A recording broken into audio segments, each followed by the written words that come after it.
Bismillahirrahmanirrahim ve bihi nesta'in innehu hayru nasirin ve mu'in ve sallallahu ala seyyidina Muhammed ve alihi tahirin. Selamun aleykum ve rahmetullah. Bizim dərsimiz keçən dərslərin davamı olaraq peyğəmbərlərin doğru və yaxud doğru olmamağı hansı yollarla bilmək olar bu barədə idi. Keçən dərsimizdə işarə olundu ki, əgər bir şəxs peyğəmbərlik iddiası edərsə, o bu iddiasında doğrudur yoxsa yox, bunun sadiq olub olmamağın, düz danışan olub olmamağını yoxlamaq üçün bir neçə yollar vardır ki, onlardan birincisi möcüzədir. Hər bir şəxs ki, iddia etsə mən peyğəmbərəm və bu iddiadan sonra öz iddiasını isbat etmək üçün bir möcüzə gətirərsə, təbii ki, bu möcüzə onun doğru peyğəmbər olmasını isbat edər. Əlbəttə, möcüzənin tərifi nədir, möcüzənin hansı şəraitləri vardır, keçən dərslə bu barədə danışıldı, artıq o bəhsə qayıtmırıq. İkinci yol ki, bunun vasitəsilə də peyğəmbərin haqq olmağını isbat etmək olar, o da budur ki, bizim böyük alimlərimiz öz kitablarında qeyd ediblər ki, əgər bir peyğəmbər özündən sonra gələn peyğəmbərin xüsusiyyətləri barəsində, adı barəsində, sifətləri barəsində, harda peyğəmbərliyə məbus olacaq, hansı keyfiyyətdə olacaq, bunun barəsində xəbər verərsə və bir müddətdən sonra belə bir xüsusiyyətli insan həmin deyilən məkanda peyğəmbərlik iddiası edərsə, hətta möcüzə gətirməsə də belə o peyğəmbərin peyğəmbərliyi sübuta yetirilər. Bunun dəlili nədir? Bunun səbəbi nədir? Məsələn, fərz edək ki, Həzrət Nuh salamullahi əleyh peyğəmbərliyi iddiası etdi və öz peyğəmbərliyin isbat etmək üçün də möcüzələr gətirdi. Və hamı da bunun artıq möcüzə vasitəsilə peyğəmbər olmağın qəbul etdilər. Möcüzə ən böyük dəlildir. Və həmin Nuh peyğəmbər buyurdu ki, məndən sonra bir peyğəmbər gələcək, onun adı məsələn deyirəm, İsadır ya Musadır, filan yerdə peyğəmbərliyə məbus olacaq, filan xüsusiyyətlərə malik olacaq. Həmin müddət keçdikdən sonra bir nəfər gələ, adı da Musa, həmin deyilən xüsusiyyətlərlə iddia edə ki, mən peyğəmbərəm, təbii ki, bunun da haqq peyğəmbər olması sübuta yetə bilər. Çünki Nuh peyğəmbər salamullahi əleyha əgər möcüzə ilə öz peyğəmbərliyini isbat edibsə, təbii ki, bunun bütün dedikləri xətadan, səhvdən, yalandan uzaq olacaq. Başqa sözlə, bu artıq məsumdur.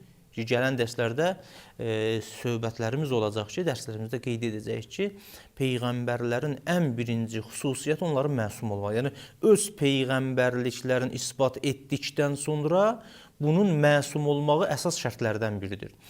Nuh peyğəmbər də məsələn öz peyğəmbərliyini möcüzə ilə isbat edibsə, təbii ki, bu məsum olmalıdır. Məsum olan bir şəxs, əgər gələcəkdən xəbər verər ki, belə bir şəxs gələcək, adı filan kəsdir, filan xüsusiyyətləri var, filan yerdə peyğəmbərliyə məbus olacaq və bu xəbər öz, necə deyək, gerçəkliyin həyata keçirərsə, təbii ki, sonradan gələn peyğəmbərin də peyğəmbər olması biz üçün məlum olar. Bu xüsusiyyətə Allah Mütəal Qur'an-ı Kərimdə də işarə etmişdir. Yəni, bu yolla da gələcək peyğəmbərlərin haqq olması barəsində bir neçə ayə işarə etmişdir. Nümunə olaraq, Səf surəsinin 6-cı ayəsində Allah Mütəal İsa peyğəmbərin dili ilə əleyhissalam belə bir ayəni nəql edir. Əuzu billahi minəşşeytanirracim və iz qalə İsə ibn Məryəm, ya peyğəmbər, yad elə o zamanı ki, Məryəmin oğlu İsa buyurdu, ya bəni İsrail, ey İsrail övladları, inni Rəsulullahi ileykum. Artıq möcüzə şəkildə isbat olundu ki, mən Allah tərəfindən sizin tərəfinizə göndərilmiş bir elçiyəm, Allahın rəsuluyam. Musaddiqən limə beynə yədəy minət-Tevrat mən özümdən öncə olan Musa peyğəmbərin gətirdiyi Tövrat kitabını da təsdiq edənəm. Yəni həqiqətən mən də Musa peyğəmbərin davamçısı olaraq müstəqil bir peyğəmbərəm. Allah tərəfindən göndərilmişəm. Musa peyğəmbərin də peyğəmbərliyin onun gətirdiyi Tövrat kitabını da təsdiq edənəm. Bura qədər keçmiş barədə. Amma İsa peyğəmbərin dilindən buyurur ki, və mübəşşirən, İsa peyğəmbər deyir ki, mən müjdə verirəm bir rəsulin, bir Allah elçisin ki, yəti min bədi, gələcəkdir məndən sonra ismuhu Əhməd, onun adı Əhməddir. Baxın, İsa peyğəmbər, Allah Qur'anın bu ayəsində buyurur ki, İsa peyğəmbər öz zəmanəsində Bəni İsrailə, İsrail qovmunə, İsrail övladlarına çatdırmışdır ki, məndən sonra bir peyğəmbər gələcək, o peyğəmbərin adı Əhməddir. Ki, yerdə Muhammed, səmada Əhməd sallallahu aleyhi və alihi və səlləm. Və bir müddət keçəndən də sonra həmin peyğəmbər gəldi, peyğəmbərlik iddiası elədi. Hətta bu möcüzə gətirməsəydi də belə, baxmayaq ki, möcüzəsi vardı. Qur'an özü böyük möcüzədir, başqa möcüzələr də olub. Amma bu ayəyə əsasən, ki, İsa peyğəmbər bunu demişdi, Bəni İsrail də bunu eşitmişdi. Quranda çoxlu ayələr var ki, o ayələrə əsasən bu Bəni İsrail də bu peyğəmbərin haqq olmağın çox gözəl bilirdilər. Peyğəmbər gərək möcüzə də gətirməsəydi belə, onlar o peyğəmbərin gərək peyğəmbərliyin qəbul edirdi. Çünki İsa peyğəmbərin peyğəmbərliyi onlar üçün isbata yetmişdir. İsa peyğəmbər də dəfələrlə buyurmuşdur, məndən sonra belə bir peyğəmbər gələcək, adı budur, xüsusiyyəti budur. Bunlar da onu gördülər, gərək təsdiq edirdilər. Möcüzə qəbul etmədən, yəni möcüzəyə ehtiyac olmadan. Baxın, Allah Mütəal Qur'anın bir ayəsində buyurur ki, Bəqərə surəsi 146-cı ayədə Əl-ləzīnə ətəynəhumul kitab, o kəslər ki, biz onlara kitabı nazil etdik, yəni həmin yəhudilər, həmin Bəni İsrail, xristiyanlar, yərifunəhu, o axırıncı, sonuncu peyğəmbəri tanıyırdılar, kəma yərifunə əbnaəhum, öz övladlarını tanıdıqları kimi axırıncı peyğəmbəri tanıyırdılar. Amma və innə fəriqən minhum ləyəktumunəl haqqə və hum ya'lamun. Bunlar haqqı bildikləri halda bəziləri bu haqqı gizlətdilər. Bunlar bilirdilər. Gərək peyğəmbərdən möcüzə də tələb eləmədən bu peyğəmbərin peyğəmbərliyini təsdiq edirdilər. Amma nəinki təsdiq etmədilər, bu həqiqəti gizlətdilər. Başqa bir ayədə yenə Əl-ləzīnə yəttəbi'unər-rəsulən-nəbiyyəl ummiyyilləzi yəcidunəhu məktubən indəhum fit-tövrati vəl-incil. Bu peyğəmbər ki var, axırıncı peyğəmbər gəlmişdi, bunun haqq olmağın öz kitablarında, Tövrat kitabında, İncil kitabında yazılmış şəkildə bunlar görürdülər. Ki bunun xüsusiyyəti nədir, adı nədir, yə'muruhum bil-məruf və yənhahum ənil munkar. Baxın, bunlar həqiqətən də Musa peyğəmbər, İsa peyğəmbər özündən sonra gələn peyğəmbərin kim olmağını demişdi. Bunlar da gərək onu görən kimi təsdiq edirdilər. Pəs bu özü də bir yoldur. Bunun vasitəsilə də bir peyğəmbərin peyğəmbərliyi sabit olur. Əgər bir nəfər istəsə, yəni bir nəfər fərz edin ki, hal-hazırda xristiyandır, yahudidir və yaxud da başqa dinlərin qulluqçusudur. Əgər bu İslam peyğəmbərin haqq olub olmağını bilmək istəyirsə, eləyə bilər. Xristiyan kitablarına, Yahudi kitabına, Tövrata, İncilə baxmayaq ki, bunlar təhrif olunub. Amma yenə nümunələr, nişanələr vardır ki, peyğəmbərlər, Musa peyğəmbər, Həzrəti İsa peyğəmbər özlərindən sonra gələn axırıncı peyğəmbərin gəlişinə müjdə vermişdir. Bu yolla bir nəfər İslam dininin haqq olmasın, Həzrəti Muhammed sallallahu aleyhi və səlləmin də həqiqi peyğəmbər olmağını təsdiq edə bilər. Bu da ikinci bir yoldur ki, bunun vasitəsilə də bir peyğəmbərin haqq olmağını sübuta yetirmək olar. Üçüncü yol və bunun vasitəsilə də biz eləyə bilərik bir peyğəmbərin haqq olmağını isbata yetirək. O da budur ki, bəzi qərinələrə, bəzi şahidlərə biz müraciət edək. Bu məsələdə artıq hətta xristiyanlardan əlavə bir nəfər ki, hətta ateistdir. Bir nəfər ki, hətta məsələn dini qəbul etmir. O da əgər istəsə bir peyğəmbərin həqiqi peyğəmbər olub olmamağını bilsin, bir sıra şahidləri ələ gətirsin, bir sıra necə deyirlər, dəlillər, nişanələri ələ gətirsin, onların vasitəsilə eləyə bilər ki, bir peyğəmbərin haqqı olub olmamağını sübuta yetirsin.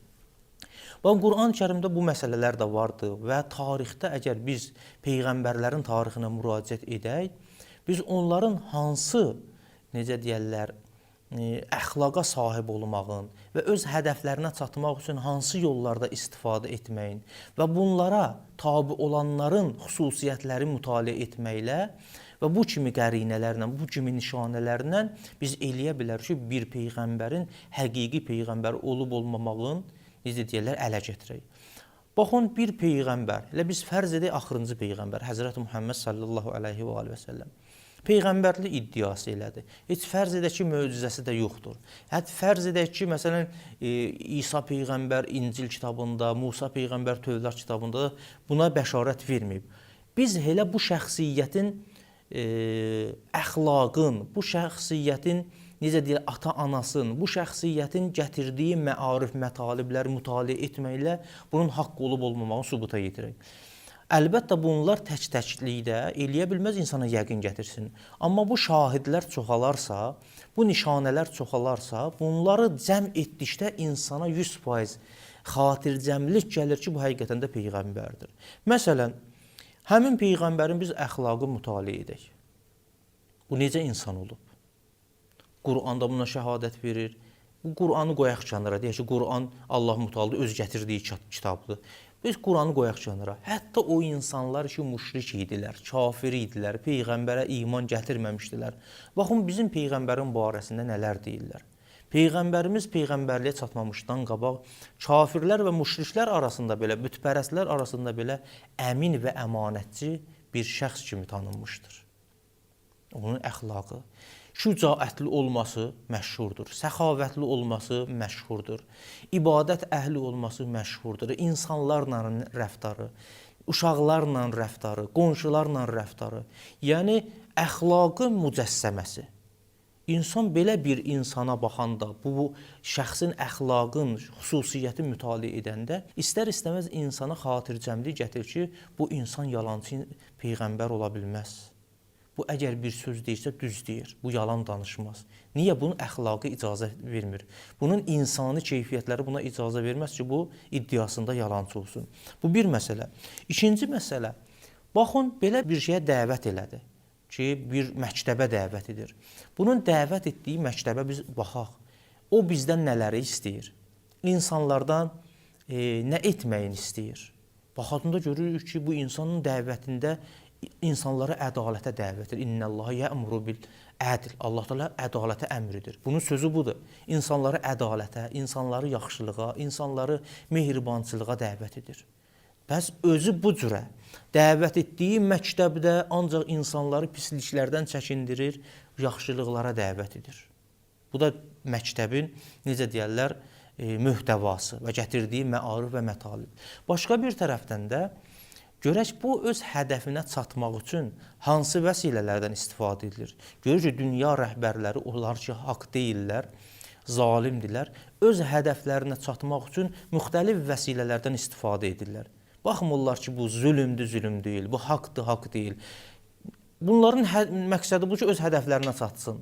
Bu hədəflərinə çatmaq üçün istəsələr öz övladını da öldürərlər, qardaşını da öldürərlər, ətrafında olanları da öldürərlər. Böyük-kiçik əlindən gələn bütün zülmləri edərlər ki, ancaq hədəflərinə çatsın. Tarixdə bunların nümunələrini biz görürük. Əgər belə olsaydı, biz deyə bilirik, qəti şəkildə deyə bilərik ki, bu peyğəmbər ola bilməz. Amma görür ki, bu peyğəmbər ki, peyğəmbərli iddiası edib, öz hədəfinə çatmaq üçün ancaq və ancaq haqq olan yollardan, düzgün olan yollardan, zülm olmayan yollardan istifadə edir. Heç vaxt öz hədəfinə çatmaq üçün başqa insanlara, necə deyərlər, zülm etmir. Bu özü də bir nişanədir ki, bu belə bir şəxs nədir? Haqq peyğəmbərdir. Başqa bir şahid də bu ola bilər ki, buna iman gətirən şəxslərin halı mütaliə edək. Səlman-ı Farsi, Əbu Zər Ğifari, Həzrəti Əli əleyhissalam bunlardan öncə. Görür ki, belə bir şəxsin ətrafına yığılan insanlar, bunun məktəbin qəbul edən insanlar, buna iman gətirib inanan insanlar özləri təmiz insanlardır, pak insanlardır, sadə insanlardır. Bunlar tək-təkdə insana yəqin gətirməsə də, bunları biz cəm edəndə istər-istəməz insana yəqin gəlir ki, bu şəxs 100% peyğəmbərdir.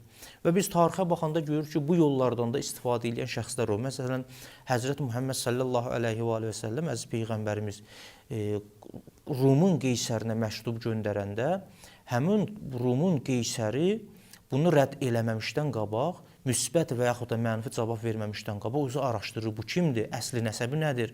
Bunun gətirdiyi mətalib nədir? Məarif nədir? Buna tabi olanlar kimdir? Tarix kitablarında bunlar yazılmışdır. Pəs üç yolla biz Peyğəmbərin haqq olmağını tanıya bilərik. Birincisi möcüzədir. İkincisi əvvəlki Peyğəmbərin xəbər verməsidir. Üçüncüsü də bir sıra şahidləri, nişanələri mütaliə etməklə bir Peyğəmbərin haqq olmağını isbata yetirə bilərik.